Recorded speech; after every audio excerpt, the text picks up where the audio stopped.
She thought the worst part would be the bullets tearing through her flesh. She was wrong. The worst part was the silence afterward, when she realized the 5-year-old girl, trembling beneath her body, was a Mafia boss's daughter. And the man who'd just watched her take 3 rounds to save his child was the most dangerous person in New York. He was standing 20 feet away, frozen in horror, his entire world reduced to one impossible moment. A stranger dying to protect the only thing he loved. And what he did next would shake the entire criminal underworld to its foundation. Because you don't just walk away when someone sacrifices everything for your daughter. You burn down heaven and hell to protect them back. Before we get into this insane story, I need to know, where are you watching from and what time is it right now? Drop in the comments because this story is about to go global. And listen, if you love stories about ordinary people becoming legends through pure courage, you better smash that subscribe button right now. Because what you're about to witness will have you on your feet cheering. This teacher didn't just save one life. She changed an entire city. Now let's get into it. Nadia Carter, 28, kindergarten teacher at Riverside Elementary in Brooklyn, was having the kind of Tuesday afternoon that made her love her job. Playground duty. 15 5-year-olds running wild. Sunshine. Laughter. Pure chaos. Miss Nadia, watch me. A little boy hung upside down from the monkey bars. Very impressive, Marcus. But please don't fall and crack your head open. Among the screaming children was Isabella Romano. Quiet. Serious. Dark curls always in perfect pigtails. Eyes that looked too old for 5. Nadia had noticed Isabella from day one. The girl who never smiled. Who flinched at loud noises. Whose uncle picked her up every day in a black Mercedes with tinted windows. The other teachers whispered, "That's Matteo Romano's daughter." You know, the Matteo Romano. Nadia didn't know. Didn't care. To her, Isabella was just a child who needed extra patience and love. "Isabella, want to go on the swings?" The little girl's face lit up.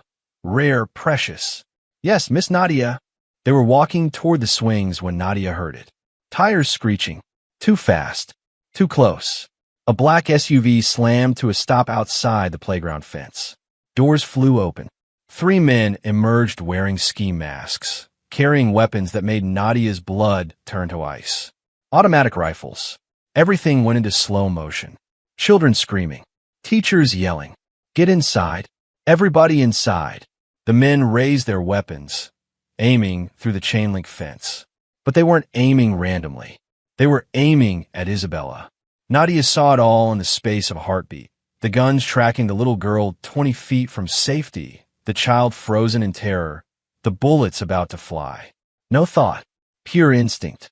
She ran, threw herself across the playground, grabbed Isabella, wrapped her body around the child just as gunfire erupted. The first bullet hit her left shoulder. White-hot agony. The second tore through her side. She felt it punch through flesh. The third caught her leg. Her knee buckled. They hit the ground hard. Nadia on top, shielding Isabella completely with her own body. More gunfire. Screaming. Chaos. Nadia couldn't hear anything over the roaring in her ears. Couldn't feel anything except Isabella trembling beneath her. "Close your eyes, baby," Nadia gasped through the pain. "Close your eyes and don't look. Don't look." Blood pooled beneath them. Nadia's blood, spreading across the concrete playground she'd walked across 1,000 times. The shooting stopped as suddenly as it started. Car doors slamming. Tires screeching. The gunman fleeing. Sirens in the distance. Someone had called 911. Nadia tried to stay conscious. Had to stay conscious. Had to keep Isabella safe until help arrived. "Miss Nadia?" Isabella's voice, small and terrified beneath her. "Miss Nadia, you're bleeding." "I'm okay, sweetheart." "Are you hurt? Tell me if you're hurt." "I'm okay." You covered me." "Good. That's good." Nadia's vision was starting to blur. "Just stay still. Help is coming." Footsteps running toward them. Other teachers, paramedics, police. Hands trying to move her. "Ma'am, we need to check the child." "No." Nadia refused to let go of Isabella. "Check her first. Is she hurt?" "Check her." Paramedics gently pried Nadia's arms away. Blood-soaked arms. They lifted Isabella. examined her frantically. She's fine. Not a scratch. Relief flooded through Nadia so powerfully it nearly knocked her unconscious right there. Then the pain hit. Real pain. Overwhelming pain. 3 bullet wounds screaming for attention. She heard Isabella crying. "Miss Nadia, don't leave me. Miss Nadia, I'm here, baby. I'm right here." Everything went black. Matteo Romano was in a meeting with his consiglieres when his phone rang. He never answered during meetings. This was sacred time. Strategy. Planning.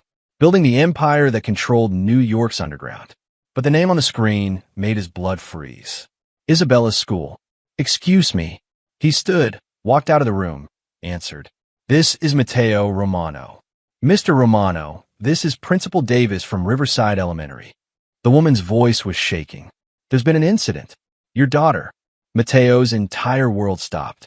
"What happened to my daughter?" "She's safe. She's unharmed. But there was a shooting at the school. 3 gunmen. Mr. Romano, they were targeting Isabella specifically." The phone nearly slipped from Matteo's hand. "Where is she?" "With police.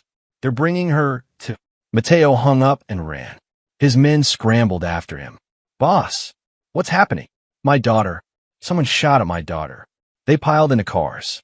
Matteo's driver broke every traffic law getting to Riverside Elementary in 12 minutes. The school was swarmed with police, ambulances, news crews. Crime scene tape everywhere. Matteo pushed through the crowd, his men clearing a path. No one tried to stop him. One look at his face, and people moved. Isabella. He found her with a female officer, wrapped in a blanket, her clothes covered in blood that wasn't hers. She saw him and ran. "Daddy!" He caught her, lifted her, held her so tight she squeaked. "Are you hurt? Baby, are you hurt?" "No." Miss Nadia saved me. She covered me with her body, and the bullets hit her instead. Matteo's heart stopped for the second time in 15 minutes. "What?" "Miss Nadia jumped on me. She got shot. 3 times. There's so much blood, Daddy. So much blood." A police detective approached. "Mr. Romano, I'm Detective Williams. We need to talk." "Where's the teacher?" "The one who was shot." "En route to Kings County Hospital. Critical condition." Matteo handed Isabella to his most trusted bodyguard, Marco. "Take her home. Lock down the estate. No one in or out." "Boss! Now!" As Marco carried Isabella away, she screamed. "Don't let Miss Nadia die. Please don't let her die." Matteo turned to Detective Williams. "Tell me everything." 3 gunmen, automatic weapons, targeted attack. They were aiming specifically at your daughter. The teacher, Nadia Carter, threw herself over the child. Took 3 bullets. She saved your daughter's life. And the gunman? Gone. Fled before we arrived. But Mr. Romano, the detective's voice dropped. This was professional. They knew your daughter's schedule.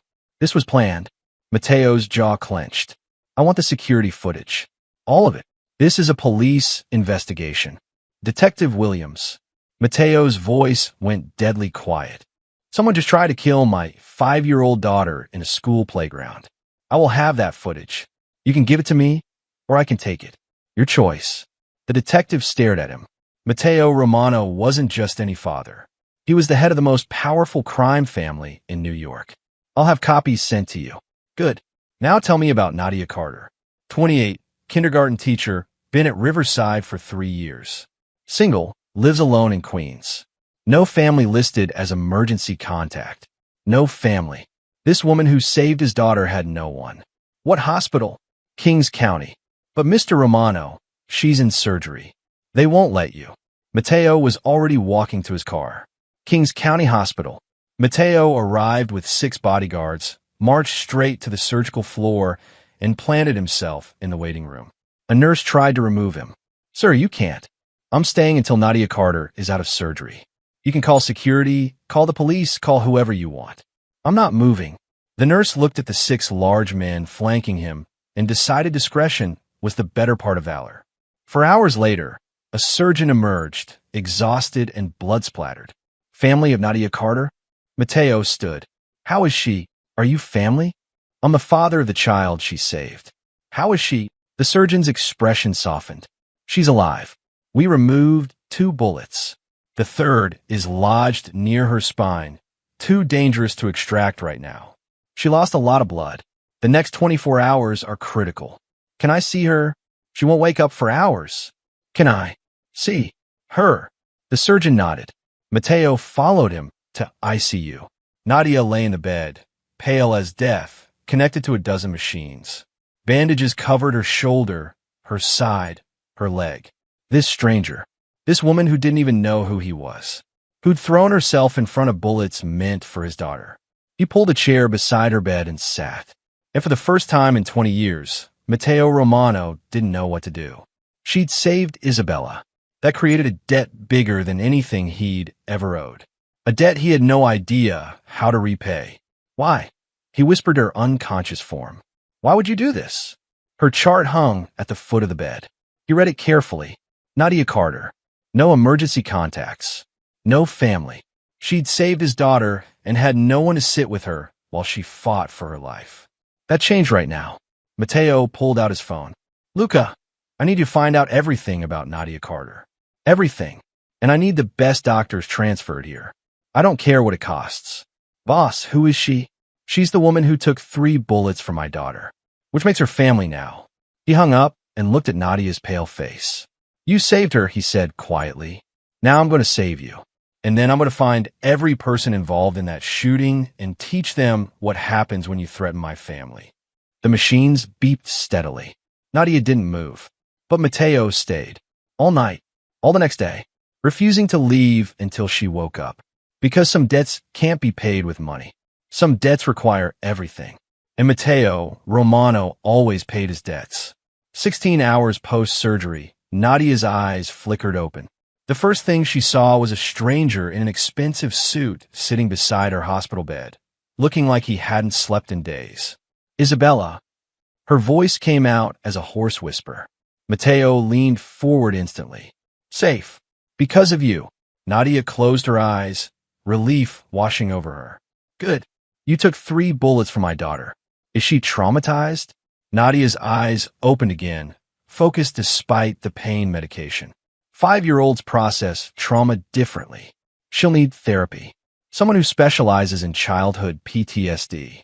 And you should. She winced as pain shot through her side. You should let her talk about it. Don't pretend it didn't happen. Mateo stared at this woman who'd been shot 3 times and was giving him parenting advice from a hospital bed. You're worried about her mental health. You almost died. That's my job. Protecting children. All of them. Even after bullets. Nadia's gaze sharpened despite the medication. Who are you? You're not her father. I've never seen you at pickup. I am her father. Marco picks her up because I'm busy. Busy. Nadia's expression changed. Recognition. You're him. Mateo Romano. The other teachers warned me about your family. And yet you still saved her. She's 5 years old. I don't care who her father is. Nadia tried to sit up, gasped in pain. Those men, they were trying to kill her. A kindergartner. What kind of life are you giving that child? Most people didn't speak to Mateo Romano like that. Most people were too afraid. He found himself respecting her more with every word. A complicated one, which just became more complicated because someone tried to take her from me. The Volkovs. A nurse had entered, checking Nadia's vitals. She froze when she realized what she'd said. I'm sorry, I shouldn't have. It's fine, Maria. Mateo's voice was gentle. He knew this nurse. Her brother worked in his organization. You can speak freely. Maria nodded nervously. The rumors on the street. Everyone saying it was Victor Volkov's crew. Retaliation for the shipping contract dispute. Nadia looked between them, understanding dawning.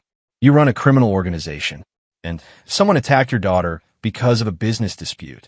And I'm caught in the middle of a mob war. You're not in the middle of anything, Mateo said firmly. You're under my protection now. No one will touch you. I don't want your protection. I want to go back to my normal life. Your normal life ended the moment you threw yourself in front of those bullets. Mateo stood, moved closer to her bed. Like it or not, you saved my daughter. That makes you family. And I protect my family. I'm not your family. You are now. He pulled out his phone, showed her a news article. This went viral 6 hours ago. The headline, Hero Teacher Saves Child from Gunfire. Below it, Photos of Nadia being loaded into an ambulance covered in blood. Isabella crying. The bullet-riddled playground. 2 million people have seen this. Your face is everywhere. Every news station. Every social media platform. You're famous. Nadia's face went pale. No. No, no, no. I don't want to be famous. I just want to teach kindergarten and go home and that's not possible anymore. Mateo's voice was gentle but firm. Viktor Volkov's men failed to kill my daughter because of you. That makes you a problem for them. They'll come for you. Then call the police. The police can't protect you from the Bratva. I can. Nadia stared at him, this dangerous man who'd sat beside her bed for 16 hours, and realized he was telling the truth. How long? She whispered. How long what? How long until it's safe? Mateo's expression darkened. Until Viktor Volkov is dead. However long that takes. The hospital door burst open. A doctor rushed in, followed by 2 nurses. Miss Carter, we need to examine you. Your vitals spiked. I'm fine, Nadia lied. She wasn't fine. She was terrified. Her simple life had just exploded into something she couldn't control. The doctor shooed Mateo out.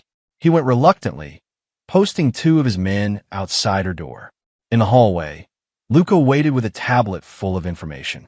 Boss, we have a problem. Just one. Nadia Carter's hospital bills are going to be astronomical. 3 bullet wounds, surgery, ICU, recovery. We're talking $800,000 minimum. She has basic teacher's insurance. It won't cover a fraction of this. Pay it. All of it. Already done. But there's more. Her apartment, it's not secure. Ground floor, cheap locks, no doorman. If the Volkovs want her, they'll walk right in. Mateo's jaw clenched. Find her new place. Something secure. Doorman, cameras, the works. She's not going to accept that. She doesn't have a choice. Luca hesitated. Boss, the men are asking, why are we doing all this for a stranger? She's not a stranger. She saved Isabella. That's worth more than everything we own. Mateo looked through the hospital room window at Nadia arguing with the doctors. And she's not like us. She's good. Pure. Someone who saves children without thinking about the cost. We're going to protect that. Whatever it takes. 3 days later, Nadia was moved out of ICU. Her room filled with flowers. From Isabella, hand-drawn pictures of stick figures holding hands. From other teachers. From parents of students. From strangers who'd seen the news. And from Mateo, a massive arrangement of white roses with a card. Thank you is inadequate, but it's all I have. MR. Isabella visited daily, escorted by bodyguards who cleared the entire floor first. Miss Nadia, the little girl threw herself onto the bed as gently as a 5-year-old could. I missed you so much. I missed you too, sweetheart. Nadia hugged her carefully, mindful of her injuries. How are you feeling? Daddy got me a special doctor. She lets me play with dolls, and we talk about the bad day. That's good. Very good. Nadia looked at Mateo, who stood by the door. Thank you for getting her help. You told me to. I listened. Over the next week, a pattern emerged. Mateo came every evening, brought dinner from expensive restaurants, sat quietly while Nadia ate, working on his laptop. She finally asked, Don't you have a wife? Someone wondering where you are? Isabella's mother died when she was 2. Breast cancer. It's been just us since then. I'm sorry. Don't be. She was in pain for a long time. At the end, death was a mercy. He closed his laptop. What about you?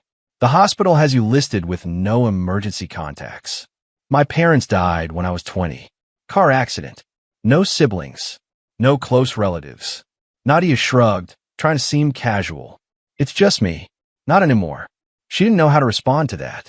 1 week post-shooting, the hospital bills arrived. Nadia opened the envelope, saw the number, and her heart stopped. $847,392.67. She had $3,000 in savings. Teacher's salary didn't leave room for much else. This would bankrupt her, destroy her credit, ruin her life. She was still staring at the bill when Mateo walked in. What's wrong? Wordlessly, she handed him the bill. He glanced at it, then tore it in half. What are you doing? This is handled.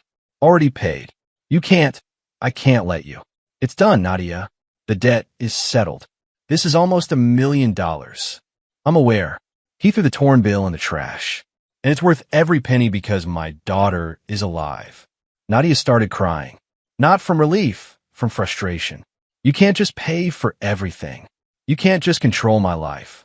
I'm not controlling your life. I'm protecting it. Same thing in your world.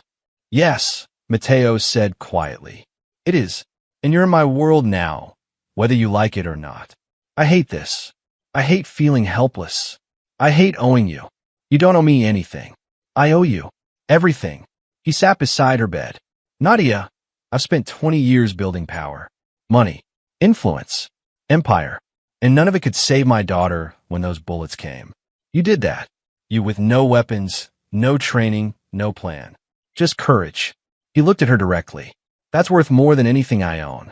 So let me pay your bills. Let me keep you safe. Let me try to balance a debt I can never truly repay. Nadia wiped her eyes. This is insane. Welcome to my life. 2 weeks post-shooting, Nadia was discharged. Mateo's men had renovated her apartment. New locks, security system, panic buttons in every room. She was furious when she saw it. You changed my home without asking. Would you have said yes? That's not the point. The point is you're safe now. That's all that matters. They had their first real fight. Nadia screamed about boundaries and respect and consent. Mateo stood there and took it, never raising his voice. When she finally ran out of steam, he said simply, "Are you finished?" "No." "Yes." "Maybe." She sank onto her couch, exhausted. "You can't just bulldoze through my life. I can if it keeps you alive. Why do you care so much? You barely know me. Because my daughter loves you. Because you saved her without hesitation. Because," he stopped himself. "Because what?" "Because people like you don't exist in my world. And I'm not going to let my world destroy you." Nadia stared at him. "I don't understand you." "Good. That makes two of us." That night, while Nadia slept, Mateo's phone rang. "Luca, boss, we have a problem. Someone's been asking questions about Nadia. Where she lives, where she works, her schedule. The Volkovs. Worse, we interrogated the guy doing the asking. He works for Viktor Volkov's nephew. Boss, they're not backing down. They see Nadia as the reason their hit failed. They want her dead." Mateo's blood turned to ice. "How many men on her apartment?" "4 in rotation. But boss, if they want her bad enough, double it. And tell the men, anyone gets within 100 feet of her building, I want to know immediately." "Done." "But Mateo," Luca's voice dropped. "How long can we keep this up? She's a civilian. Eventually, she's going to want her normal life back. Then we make sure she lives long enough to have one." Mateo hung up and stared out at the New York skyline. He'd made many enemies in 20 years, survived countless attempts on his life, protected his daughter with everything he had. But protecting Nadia was different. She wasn't family by blood. She was family by choice, her choice to save Isabella. And that made her worth more than his entire empire. His phone buzzed. Text from an unknown number. "The teacher dies. Then your daughter. Choose which order." VV. Viktor Volkov. Threatening the 2 people Mateo couldn't afford to lose. He made a call. "Luca, gather everyone. War Council. Tonight." "What are we doing, boss?" "Ending this. Viktor Volkov just made his last mistake. Because you could threaten Mateo Romano. You could attack his businesses, his money, his empire. But you didn't threaten his daughter. And you definitely didn't threaten the woman who'd saved her." Mateo's War Council met at midnight in a warehouse in Red Hook. 12 men, his most trusted soldiers, veterans of a dozen conflicts, men who'd killed for him, bled for him, built an empire beside him. Luca projected the text message on a screen. "The teacher dies. Then your daughter. Choose which order." "Viktor Volkov sent this 4 hours ago," Mateo said, his voice ice cold. "He's declared war. Not just on me. On a kindergarten teacher who saved my daughter's life. On a civilian who has nothing to do with our world." "Boss, we can move Nadia somewhere safe," suggested Marco. "Out of state. New identity. Running makes her look weak. Makes us look weak." Mateo paced like a caged animal. "No. Viktor thinks he can threaten my family and walk away. He's wrong. What do you want us to do?" Luca asked. "I want Viktor Volkov and everyone who helped plan that school shooting. I want them found. I want them brought to me. And I want it done quietly enough that Nadia never knows what's happening. One of the soldiers frowned. Boss, why do we care what the teacher knows? Because she's not like us, Mateo snapped. She believes in laws, justice, the system. She saves children for a living. I'm not going to corrupt that by dragging her into our war. She's already in the war. They're hunting her. Then we hunt them first. Harder. Faster. And when we're done, there won't be enough of the Volkov organization left to threaten anyone. Nadia knew something was wrong when Mateo increased her security detail from 4 men to 8. This is excessive, she argued over coffee in her apartment. 2 weeks since the discharge, and Mateo still visited every evening. I can't live like this. I can't teach with bodyguards following me everywhere. You're not teaching right now. Doctor's orders. I'm cleared for desk work next week. Light duty. I can help with lesson planning, curriculum. No. Nadia's eyes flashed. Excuse me. It's not safe. The school is too exposed. Too many entry points. I can't protect you there. You can't keep me locked in my apartment forever. Watch me. They stared at each other. Nadia saw the fear beneath his authority. The man who controlled New York was terrified for her safety. What aren't you telling me? She asked quietly. Nothing you need to worry about. Mateo.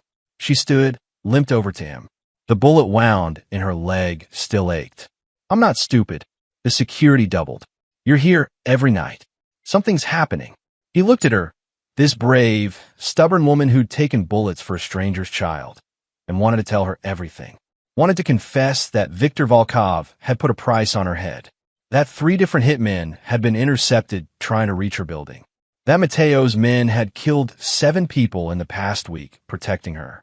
But he couldn't, because she'd look at him differently. Would see the monster instead of the man, trying desperately to keep her alive. Trust me, was all he said. I do trust you. That's the problem. Isabella's 7th birthday was approaching. She insisted on inviting Miss Nadia to the party at the estate. Please, Daddy. She's my favorite person in the whole world. Mateo couldn't say no to his daughter, especially after she'd almost died. So Nadia found herself being driven to a Westchester estate that looked like something from a movie. Massive gates, armed security, mansion that could house 50 people. This is where you live? She asked Isabella, who'd ridden with her. It's too big. I get lonely. The little girl grabbed Nadia's hand. But today it's perfect because you're here. The party was extravagant. Ponies, a magician, a princess castle bounce house. 20 children from Isabella's new private school. Mateo had pulled her from Riverside immediately after the shooting. Nadia watched Mateo with his daughter. Patient, gentle, completely devoted. He looked different in jeans and a casual shirt. Almost normal. Almost. Until one of his men whispered something in his ear, and his expression turned to stone. Excuse me, he told Isabella, kissed her head, and walked toward the house. Nadia followed. She knew she shouldn't, knew it was crossing a line, but something in his face scared her. She found him in his study, on the phone, speaking in rapid Italian. His back was to her, but she could hear the fury in his voice. Then she saw what was on his desk. Photos, surveillance images, men with guns, and a document with Viktor Volkov's name at the top. Mateo sensed her presence, turned, and their eyes met. How long? Nadia's voice shook. How long have people been trying to kill me? He didn't insult her by lying. 2 weeks. Since you left the hospital. How many? Nadia, how many people have tried? 7 attempts. All stopped. She gripped the doorframe. 7. 7 times someone tried to murder me, and you didn't tell me? What good would it do? Make you more scared? You were already recovering from being shot 3 times. I had a right to know. You had a right to heal in peace. Mateo moved toward her. I'm handling this. You don't need to worry. Don't tell me not to worry. I'm the one they want dead. Isabella appeared in the doorway, tears streaming down her face. Stop fighting. Please stop fighting. Both adults froze. They'd been so focused on each other, they hadn't noticed the little girl. Nadia knelt painfully.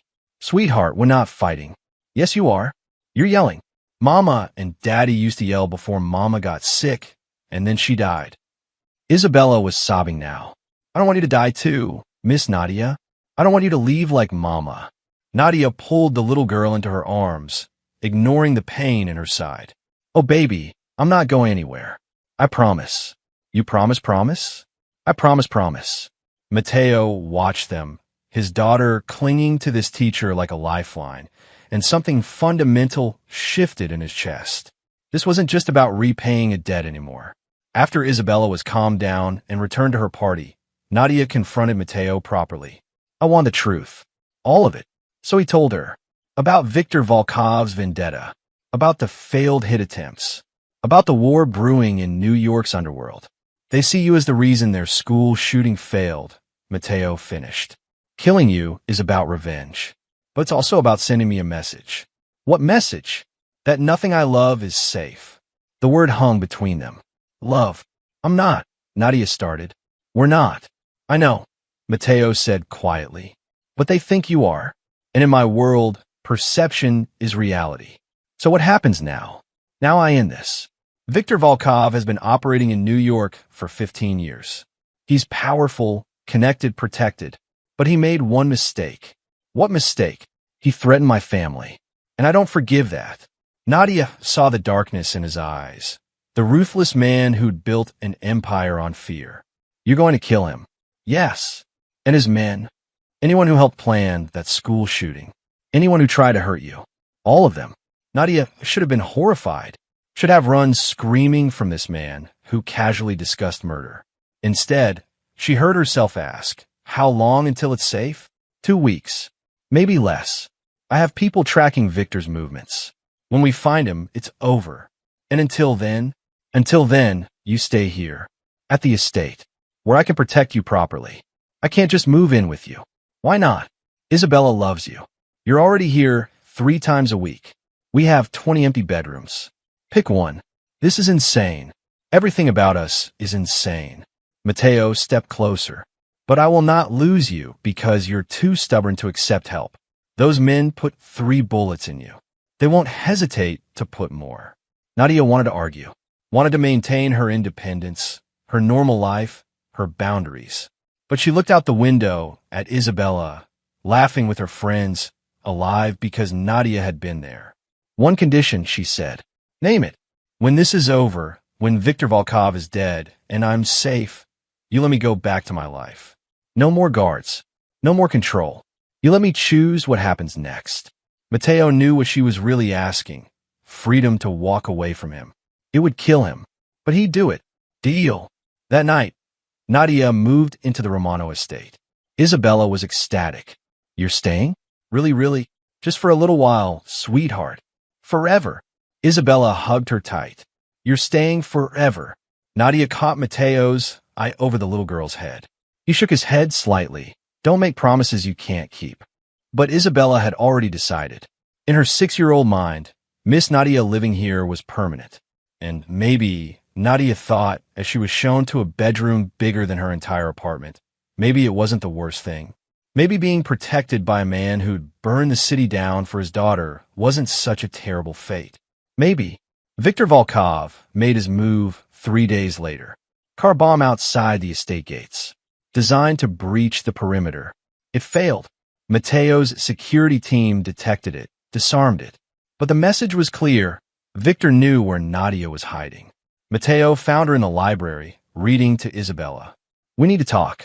Alone. Isabella pouted, but ran off to play. Nadia closed the book. What happened? Viktor just escalated. He knows you're here. Next move will be more aggressive. So what do we do? Mateo handed her a gun. You learn to shoot. Nadia stared at the weapon. I'm a kindergarten teacher. Your target. And I need you to be able to protect yourself if my men fail. She took the gun, felt its weight. When do we start? Tomorrow. But tonight, he paused. Tonight, I need you to promise me something. What? If they breach the house, if my men fall, you take Isabella and run. There's a safe room in the basement. Code is her birthday. You hide there until help arrives. What about you? I'll be handling whoever's trying to get to you. By killing them. Yes. Nadia looked at this man who'd invaded her life, turned it upside down, and somehow made her feel safer than she'd ever felt. "Okay," she whispered. "I promise." That night, Mateo couldn't sleep. He stood in his study, staring at photos of Viktor Volkov, planning his next move. A soft knock on the door. Nadia, in pajamas, limping slightly. "Can't sleep either?" she asked. "Too much to think about." She walked into the study, closed the door behind her. "Mateo, what happens if you kill Victor and his people come after you? What happens to Isabella?" "I have plans. Guardians. Money set aside. And me? What happens to me?" He looked at her. "You go back to your life. Like we agreed. What if I don't want to?" The words hung in the air between them. "Nadia, I'm not saying I'm staying forever. I'm just saying maybe I don't want to go back to being alone." Mateo crossed the room, stood inches from her. "You deserve better than a man who solves problems with violence." "Maybe, but you're the man who sat beside my hospital bed for 16 hours. Who pays my bills without asking for anything. Who's terrified of losing his daughter and the teacher who saved her. I'm dangerous. I know. I've killed people. I know that too. And you're still here. I'm still here." They kissed. Soft, tentative testing. When they broke apart, both were breathing hard. "This is a terrible idea," Nadia whispered. "The worst," Mateo agreed. But neither pulled away. Because sometimes terrible ideas feel like the only truth in a world built on lies. Viktor Volkov died on a Tuesday. Not in a dramatic shootout. Not in some public spectacle that would make the news. He simply disappeared. One moment he existed. The next, he didn't. Mateo never told Nadia the details. She never asked. All she knew was that 3 weeks after moving into the estate, Mateo walked into the library where she was teaching Isabella and said 2 words. "It's over." The relief nearly knocked her down. "You're sure?" Victor and everyone who helped plan the school shooting. Gone. The Volkov organization is fractured, leaderless. It'll take them years to rebuild. By then, they'll have forgotten about revenge. Nadia looked at Isabella, who was coloring obliviously. "So we're safe." "You're safe." That night, they had the conversation neither wanted. "You promised I could go back to my life," Nadia said. They sat in Mateo's study, the door closed, speaking in whispers. "I did. I can return to my apartment. Go back to teaching. Resume being normal." "Yes." She waited for him to argue. To use his power, his money, his influence to make her stay. He didn't. "When do you want to leave?" he asked quietly. "I don't know."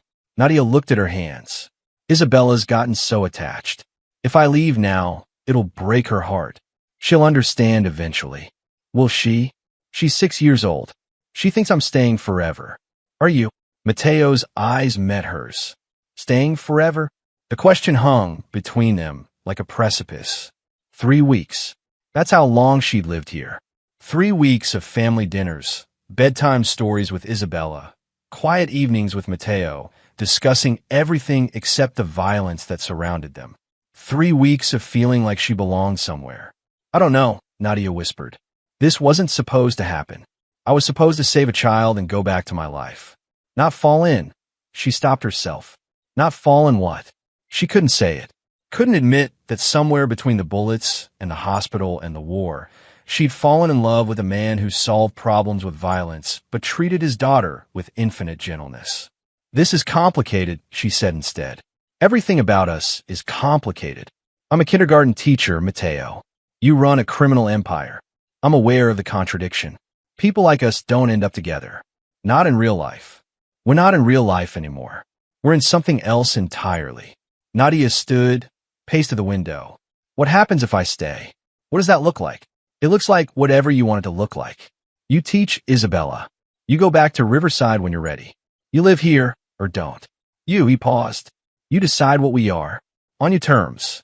That's a lot of power to give someone. You already have all the power. You just don't know it yet." She turned to face him. "What do you mean?" "You saved my daughter. That gave you power over me I'll never recover from. You could ask for anything, money, protection, freedom, and I'd give it to you. Not because I owe you. Because he stopped. "Because you what?" Mateo stood, crossed to her. "Because I love you. And I have no idea when that happened or how to stop it." Nadia's breath caught. You barely know me. I know you threw yourself in front of bullets for a stranger child. I know you fight with me when you think I'm wrong.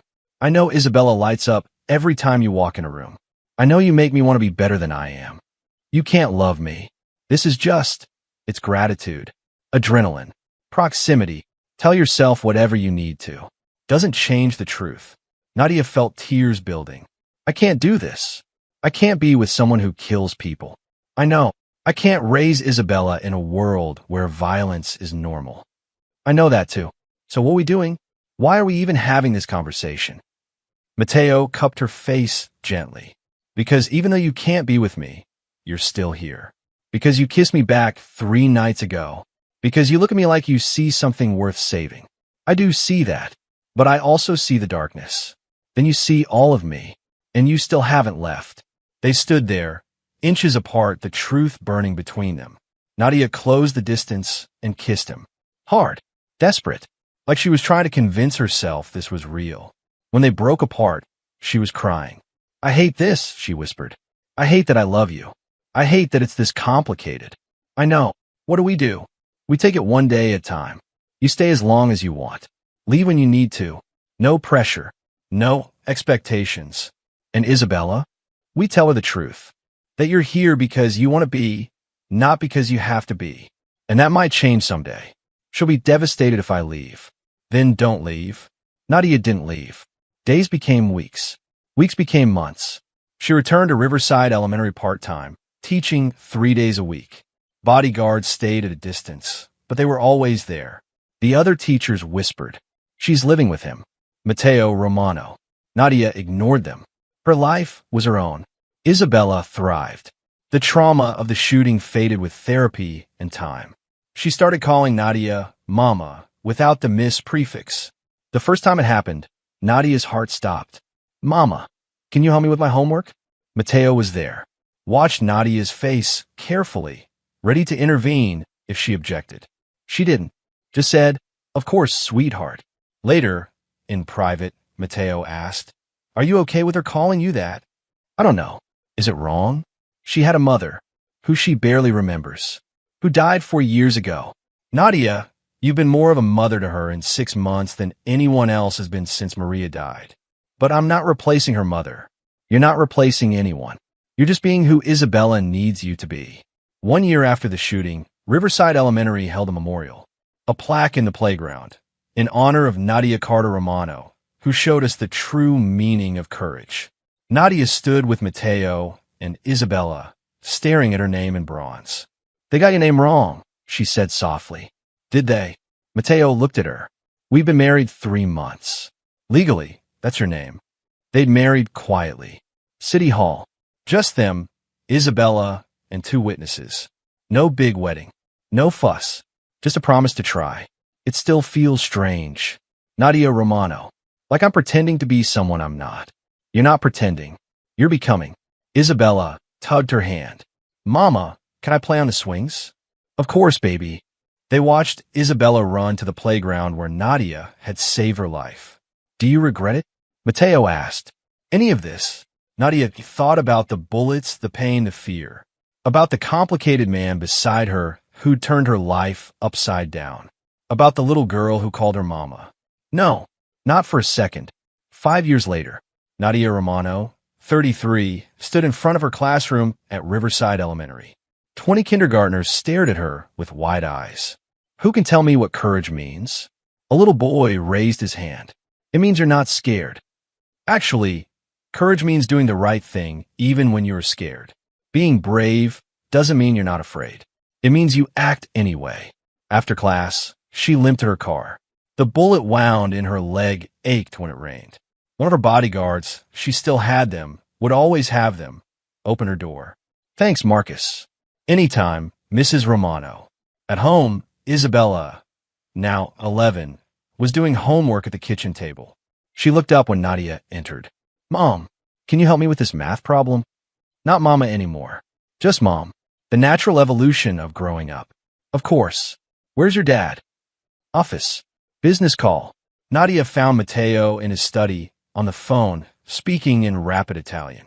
He saw her, held up one finger, 1 minute. She waited. He'd kept his promise. The violence had decreased. He negotiated more, killed less, invested in legitimate businesses. Tried to build something Isabella wouldn't be ashamed of. Tried to be the man Nadia saw in him. Sorry, he said, hanging up. Crisis with the shipping contract. The legal shipping contract? Yes. The completely legal, entirely legitimate shipping contract. She smiled. Progress. You've been a good influence. Or a terrible one. Depends who you ask. You pulled her close. I ask you, am I better than I was? You're trying to be better. That's what matters. 7 years after the shooting, Nadia gave birth to a son, Antonio Romano, named after Matteo's father. Isabella, now 13, held her baby brother and cried happy tears. He's so small. You were this small once, Nadia said from the hospital bed. Was I this cute? Cuter.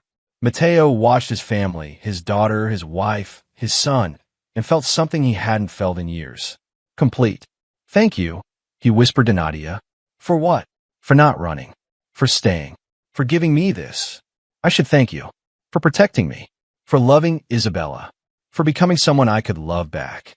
10 years after the shooting, Isabella Romano, 16, gave a speech at her high school about courage. 10 years ago, my kindergarten teacher saved my life. She threw herself in front of bullets meant for me. But that wasn't the courageous part. The auditorium was silent. The courageous part was what came after. She could have walked away, gone back to her normal life. Instead, she stayed with a broken family in a dangerous world. She became my mother when she didn't have to. She loved a man everyone said was a monster and saw something worth saving. Isabella's voice shook. Real courage isn't one moment of heroism. It's choosing love over fear every single day. And my mom taught me that. In the audience, Nadia cried. Matteo held her hand. She's remarkable, Nadia whispered. She learned from the best. 20 years after the shooting, Nadia Romano, 48, stood in the same playground where it all began. The memorial plaque was weathered now, but the words remained, in honor of Nadia Carter Romano, who showed us the true meaning of courage. Isabella, 26 now, a civil rights lawyer, stood beside her with her own daughter. Little Sophia, age 3. Grandma, is this where you saved Mommy? Yes, sweetheart. Were you scared? Terrified? But you did it anyway? Yes. That's brave. Nadia looked at the playground, at the fence where bullets had torn through, at the spot where she'd fallen with Isabella in her arms. One moment, one choice, and it had changed everything. She'd saved a child, married a mobster, raised a family, changed a man, built a life she never could have imagined. And she'd do it all again. Every bullet, every scar, every complicated, beautiful, terrifying moment. Because that's what love was. Not the easy choice. Sometimes saving one life means finding your own purpose. Sometimes the most unexpected people become your family. Would you take bullets for a stranger's child? Would you have the strength to love someone from a world so different from yours? Drop your answer below. And if this story showed you that real heroes don't need capes, just courage, smash that subscribe button. We're bringing you more stories of ordinary people doing extraordinary things. Hit that notification bell because you won't want to miss what's coming next.